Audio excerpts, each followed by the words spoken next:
Okay, good afternoon. I'm going to kind of wing this. I was working in the yard, hot and sweaty, dirty fingernails, in the dirt digging, and I was getting ready to go in and get a rest and something to eat. And then I remembered that I've been wanting to air layer my black Madeira, and it's a fine specimen, as you can see, and it's been in other videos. I featured it in several videos before. And I want to make some copies of it, and so I began the process, and I want to show or share with you, I want to share my method of air layering, making a copy of a tree. And different growers use different techniques. This is my technique. This is the one that I use all the time now, and over the years it's the one that I've had the most success with. So I wanted to share it with you, and I've already begun the process. I'll show you the process, and I'll walk you through it and get this thing done before I go in for the day. With that, let me show you what I've done so far. And here I've taken a plastic bag, and I'm going to show you the size in a minute, and you can order these through Amazon and such. And I've slipped it over. It was not easy. Now this, I had to use a little bit of a bigger plastic bag. It's a long bag. It's about 14 inches long. You don't need that long. You use what you want to use when you're finished with it. But this gives you a little flexibility. This is a little wider than I generally use. I generally use about a 5-inch wide bag. If I'm just slipping it over a little branch like this, it's not so difficult to do. But I had to slip it over all of this.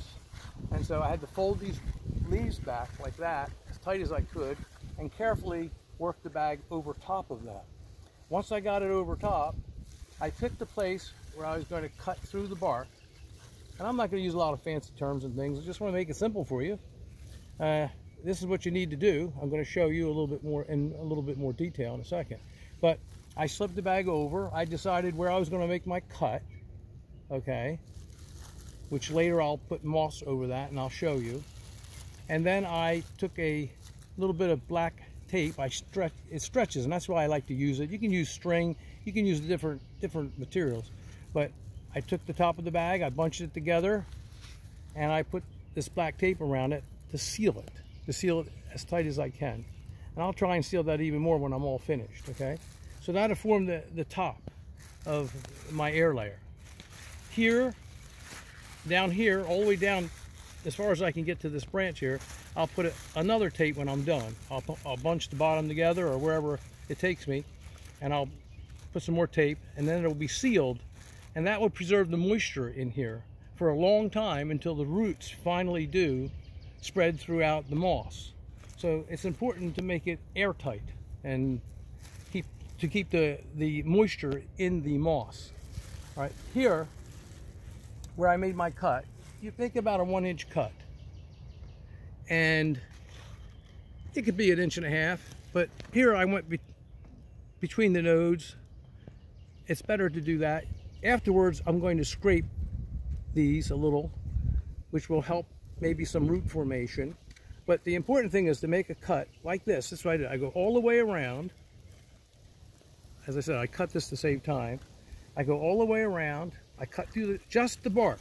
Be careful not to cut deeply into the wood. And then down here, I go all the way around, I make a circle at the bottom, limitation. Then you just take the knife and scrape from top to bottom, and it will come right off, and you get to a point where you can actually peel the rest of that bark off. But I take my time, and the thing about it is make sure it's nice and clean. Scrape it like that. Scrape it good.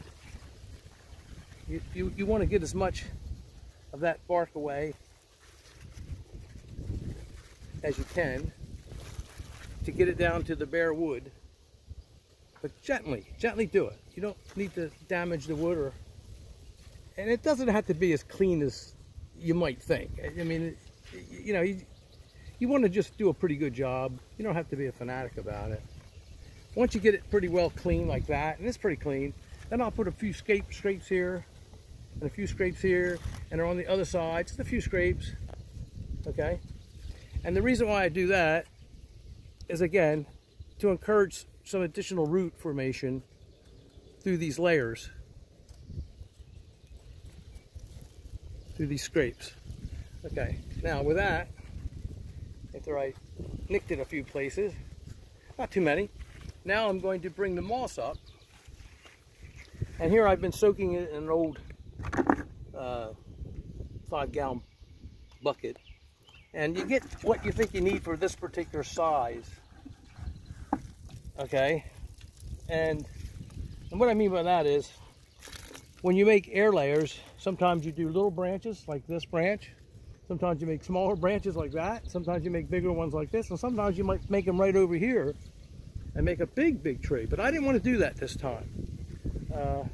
I want to make one here, here, and here. I'm going to make three little black Madeira trees. I wouldn't bother, but this particular black Madeira, and you can see this black Madeira in quite a few, well, several of my videos.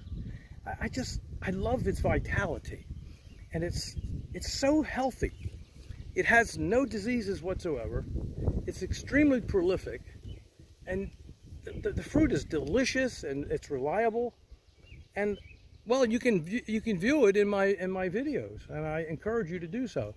I just love this particular specimen, and I got it from a very reliable source. I very seldom announce or state exactly where I get certain things, because there's a long story about it. I mean, in all fairness, there's a lot of good growers out there, a lot of good people that you can buy from, sellers. But I will say that I got this one from Off the Beaten Path Nursery, the Big Bill in Lancaster. And he sold me this tree, and it is a remarkable specimen. I've just had the greatest luck with it. And so I want to reproduce it. I should have done it last year or the year before, but I didn't, and so now I am. Okay? So I'm looking over there, and I'm seeing this spotted lanternfly, another one looking at me.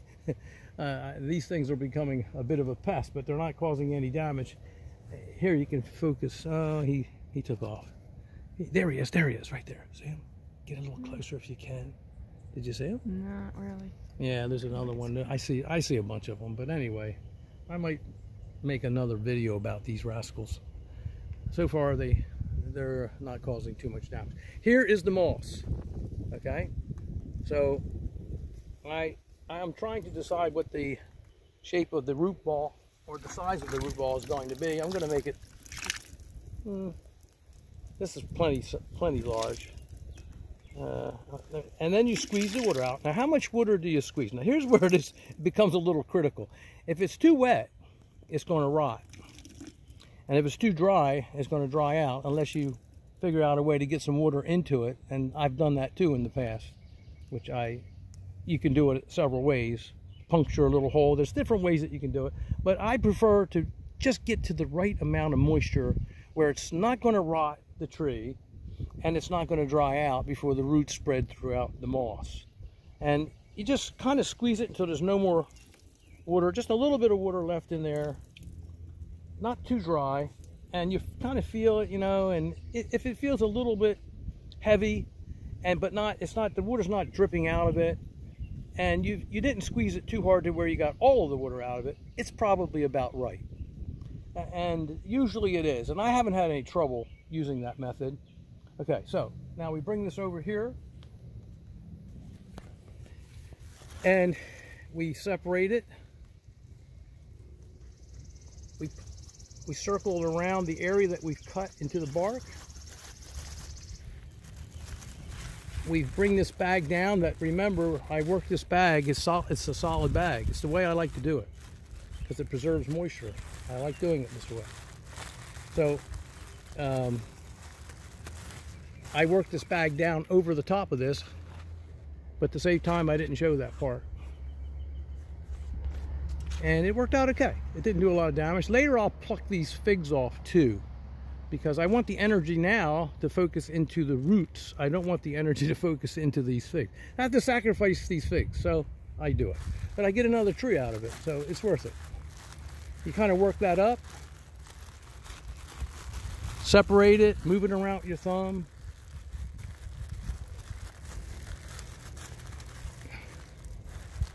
Make a ball out of it. Make sure it's over the area where you've cut. Once you've gotten that into a circle, into a little ball, you feel that you've done your job here right. I feel it's pretty comfortable to me. I move it around a little bit more, maybe break it up a little bit more. You know, this moss, I'm going to show you what it is in a second. Oh gosh, make sure that some of this came loose from the tape here. I'll have to retape it. That's fine. Okay, so make sure that you break the moss up, rip it apart in little pieces quite a bit, because that's what you want, and the roots will be able to move into it better that way. You don't want clumps in there. Okay, now it forms a little ball. All right, so I'm just going to twist this around a little bit on the bottom.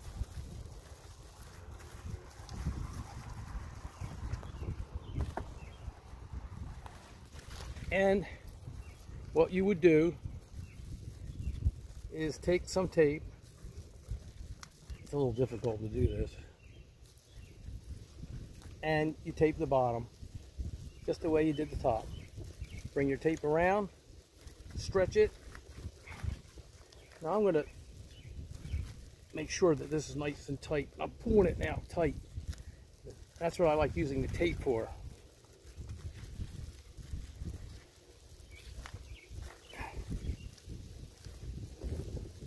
Once you've pulled it tight, you just cut it off. There we go.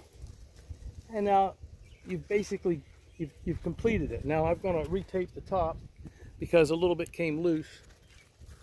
So I want to get that back. Then we get to the next phase of this.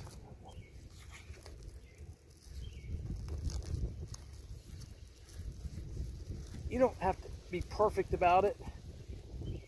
Make it tight though if you can. Because you don't want, again, you don't want it to dry out quickly. All right. And I'll cut that off. Later I'll go back and make sure it's good and tight. And it is. It's very tight now. So now I've got a little ball here.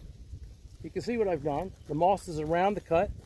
Yeah, you squeeze the air slowly out of the moss. And you compress that plastic bag. You compress it. You don't want a lot of space in there, unnecessary. But you don't want to compress it too hard. You want to make it so that the roots can travel through the moss nicely, as they will do with this. Then, this is what I do. You get the old Reynolds wrap out, okay, and cut off a piece. This is to keep the sun and the heat off of your air layer.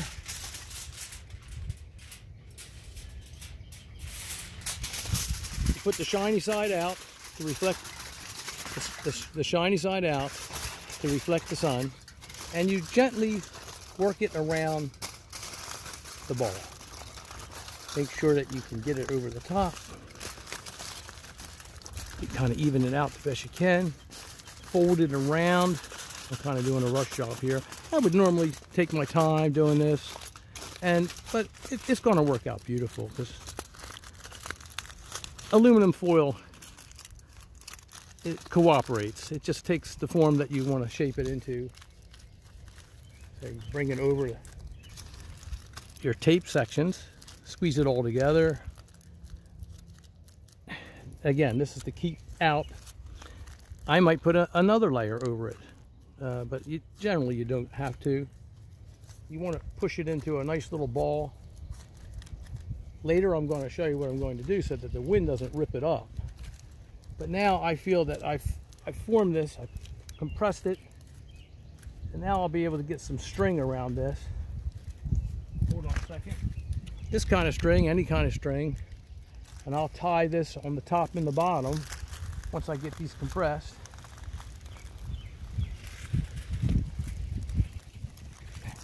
form a nice little ball. You squeeze it, you shape it, take your time, form it. This is going to make a nice tree. This is going to make a beautiful black Madeira tree. Look at her. Look at her. She's beautiful. She's going to be a beauty. I know that. I'm going to do the same here, and I'm going to do the same here when I'm done with this. Okay? Maybe I'll wait till tomorrow because I'm hungry. So, now I've got that. Now there's no wasted space. There's no big air pockets in there. Look at that. Isn't that a thing of beauty? I just think it's so pretty. All right, so now this time I'll just get my string.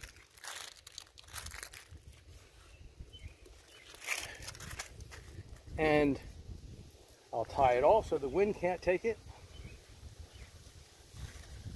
Put it around twice.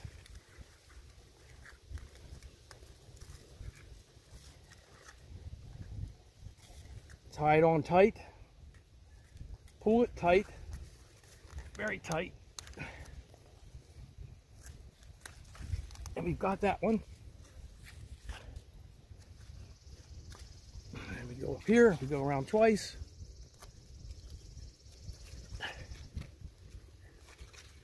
Pull it tight, very tight. And we got that one too. And cut them off. You don't need them that long. All right, well, that air layer, it's done. That's going to be a beauty, a beautiful black Madeira copy. I'm going to do the same here, and I'm going to do the same here. Now let me just show you the moss. This is what I use. This is what I always use. You can get this at Home Depot and places like that. And I just like this type of moss. Okay, simple and easy. It works. Remember, rip it to little shreds. Let me show you what it looks like before it gets wet. This is what it looks like. And it comes in clumps and stuff, so I rip it in little pieces, and then I soak it in the bucket like that, and I let it soak for a while so it absorbs a lot of water, and then I go to work. Now the bags, you're going to probably be wondering about the bags. I ordered these bags 100 at a time, and they're about 5 inches wide, and I recommend 5 inches, 5 or 6. It depends on how big your tree is and what you're going to need it for. I don't like using 4-inch. I've ordered them before, 4 inches wide. It's just not enough to work with. So I like at least 5 or 6. That's my personal preference. This way it gives me some latitude. It provides me with a little bit of flexibility where I had to, and if I didn't have that, I wouldn't have been able to get it over this tree without damaging it, okay? But I did, okay? And these are about 12 inches long. Now, the one I used for this was a little wider than this, because these are 5 inches, and these are 12 long, and it was 14 inches long. You don't need all that, but I needed that width, the extra width. It was about 8 inches wide to get it over this altogether. So I didn't need quite 8, but it worked. I didn't want to force it and use a smaller one. And again, the 4 inches, if you're doing a really small air layer, you can get a 4-inch wide bag, 12 inches long, but I don't prefer those. I certainly like these. These are about 5 inches wide. Okay? 5 or 6 is going to work for you. The bottom line is, once you get to this point and you compress everything together and squeeze the air out of the bag, it doesn't matter anymore what size the bag is, because you're going to cover the outside with the tin foil, which is going to form, okay, and shape permanently until the air layer is completed and the roots have spread throughout the moss. The phase, the complete air layer. And so you don't have to worry about the plastic bag. Is it too big? You do have to worry, is it too small though? So a little bit big is better than a little bit too small, okay? Because it's more flexible. And there it is, it's all finished. So it's easy to do. It's a very reliable way to do it. I've been doing it this way for years, and I have very good success. It doesn't fail. It works. It's easy to maintain when you're finished with it, because now, oh, there's one more phase. I will take some black tape. Let me show you this part. I almost forgot. You want to do this. What I'll do to guarantee that that tin foil will stay on there is I will take some tape like this and go all the way around some black tape. There's other ways that you could do this too, okay? And then I'll cut that off.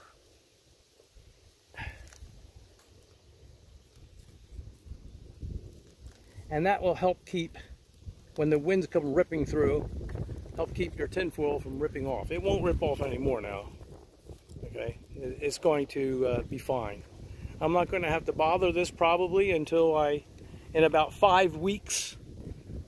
Usually 4 weeks. My method generally produces lots of roots.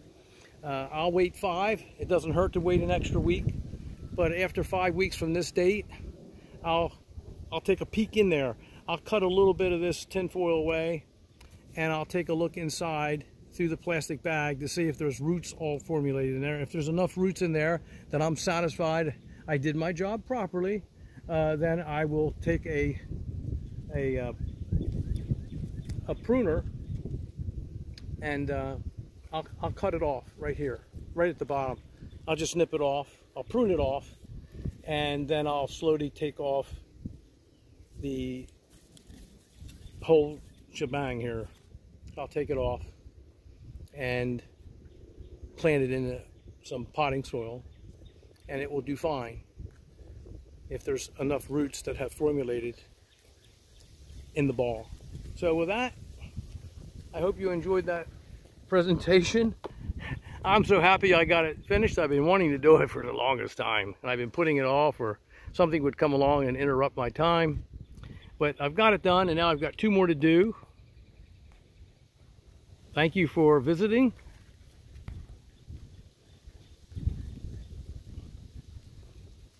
Good day.